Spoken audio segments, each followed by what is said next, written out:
ஓம் சாய்ராம்.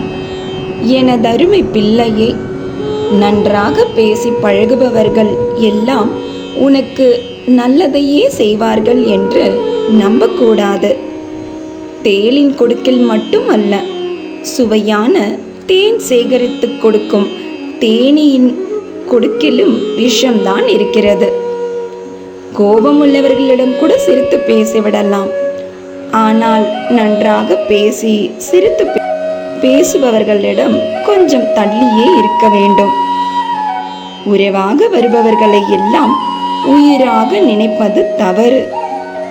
உயிராக நினைத்துவிட்டு பின் அவர்கள் உனக்கு வலியும் வேதனையும் தரும்போது யாருக்காகவும் உன்னை நீ காயப்படுத்திக் கொள்ளக்கூடாது. வலியும் வேதனையும் சொன்னால் புரியாது, பட்டவனுக்குத்தான் தெரியும். உன் வாழ்க்கை பாதையில் வரும் எல்லோரும் வழிபோக்கர்கள்தான்.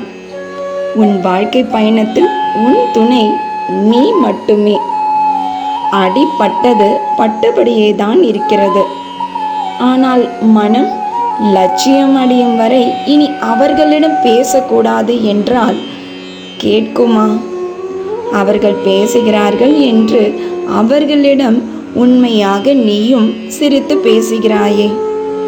அவர்களுக்கு தேவை நீ அவர்களிடம் பணத்திற்காக கையேந்தாமல் இன்னும் எப்படி சிறப்பாக வாழ்கிறாய் என்பதை தெரிந்து கொள்வதற்காக.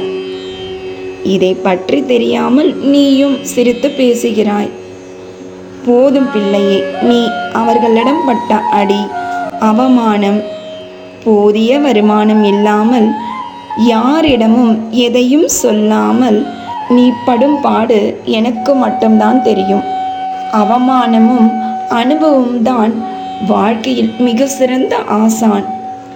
அவை கற்றுக் கொடுக்கும் பாடத்தை எந்த விலையுயர்ந்த புத்தகமும் கற்றுக் கொடுக்காது.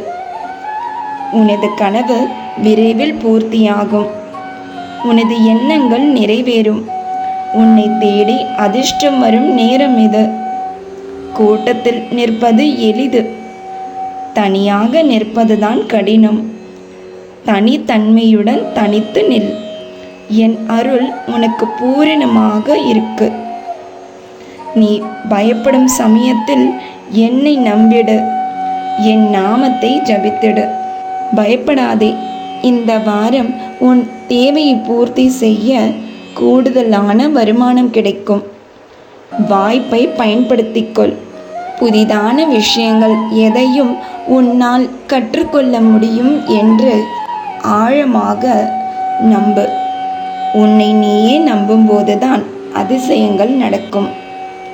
இன்றும் என்றும் என்றென்றும் உன் சாயப்பா உன்னருகில். வாழ்க வையகம், வாழ்க வளமுடன். ஜெய் சாய்ராம்.